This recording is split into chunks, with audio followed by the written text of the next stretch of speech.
my name is Kaylin and welcome back to my channel, Thriving in Fiction. Today is going to be another video of Kaylin Has a Problem, also known as my May book haul. So as I've said before, I have a problem, and that problem is buying way too many books, more books than I will ever have time to read, and I don't plan on ever stopping. So the first book I bought right after we finished watching the TV show, and that is the first compendium of Invincible. I don't know what is wrong with me. I really need to check the dimensions of things before I order them, because this is intense, to say the least. I'm 2 issues in, and I will be reading this for the rest of my life. Happily, mind you, but yeah. So the first compendium of Invincible. I haven't gotten far enough into it to tell you anything about it, and from what I understand, the first season covers that much. And this is the first compendium of 3. Why do I do this to myself? So yeah, Invincible, the first compendium. If you're looking for something that will give you carpal tunnel while you read it, I highly recommend. And the first novel that I bought in the month of May was The Shadow of the Gods by John Gwynne. This has been everywhere on BookTube recently. I'll keep what I say about it very brief.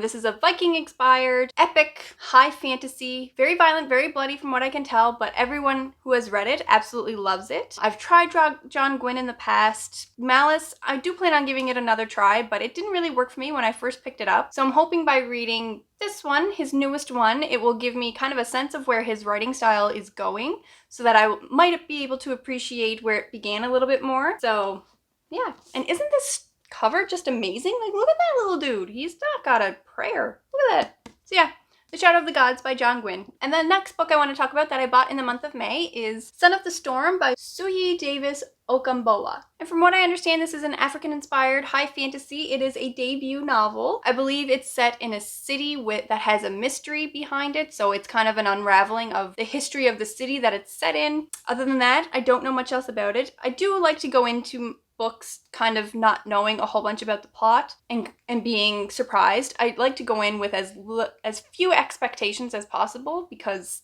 then you're not disappointed when they don't meet those expectations. And again, this cover is so cool. And the next one I want to talk about is actually a sequel to a young adult fantasy novel that I have not read yet, but I do own. I do that a lot. If I buy the first one and I think I'm gonna like it, and then the second one comes out, I'll buy it even if I haven't read the first one. And that's just how that is. And it's very rarely that I don't end up picking up the second one when I do that, when I take that gamble. And that is Flamefall by Rosaria Munda. And because I haven't read the first one, I haven't really read the Dust Jacket for this one, because I don't want to get spoiled, obviously. From what I understand, it is based in a Russian Revolution-inspired world with dragons and magic, and I believe it has influences from Plato's Republic as well. That's all I really know about it. That's kind of how I want to leave it. But having the second one will probably force me to pick up that first one sooner rather than later. And another book that is like, it's just so pretty, how could I not buy it? I'm such a sucker for... And the next one is also a sequel, but I have read the first one. The first one is A Memory Called Empire, and this one is A Desolation Called Peace by R.K.D. Martin. And the first one is a space opera. You're following Mahit, who is a diplomat from the outskirts of an empire. So they are on the outskirts of this space empire. She is sent as a diplomat to the capital city of the Texiclani Empire. And she kind of gets wrapped up in the mystery of how her predecessor passed away. There's a lot of political intrigue, a lot of mystery at the heart of this empire that is touched upon. And from where the first one left off, I feel like the second one is going to be more about humanity, what makes us human versus an alien outsider that might be starting to upset the balance of the empire. I really enjoyed the thematic discussions that was happening in A Memory Called Empire, so I knew I really wanted to pick up the second one, and so I saw it in the bookstore and I bought it. A Desolation Called Peace.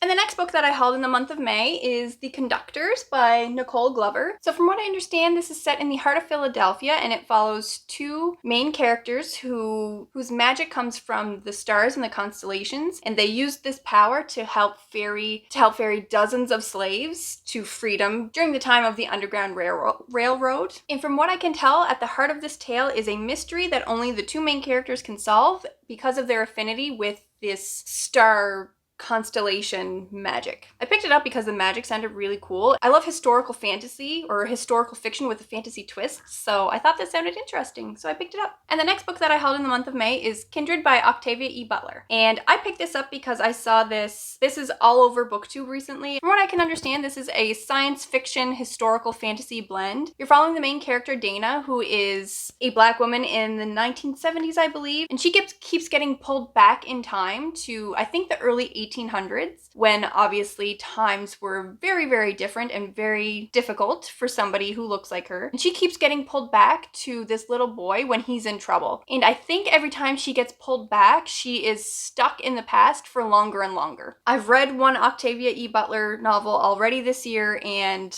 her writing is amazing. And the premise of this novel just sounded so interesting that I don't know when I'll get around to picking it up. I do want to read The Parable of the Talents first, but I do know I want to get around to this. I think I want to read everything she's written. The Patternist series really interests me as well, so this is the next one that I picked up. So yeah, Kindred by Octavia Butler. And the last book I want to haul for you guys today was definitely an impulse buy. It came in at the place that I work, and it was a lot cheaper than I've seen it anywhere else.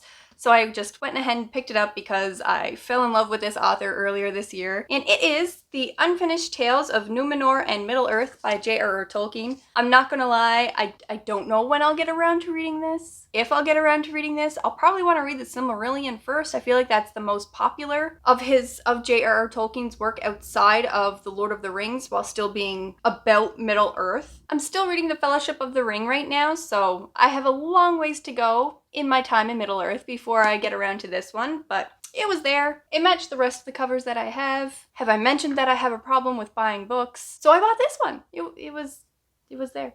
Alright guys, so that has been the books that I've bought in the month of May. Let me know what you guys bought during that month. Are you interested in anything that I hauled for you today? Subscribe if you haven't already, and I'll see you in my next one. Bye.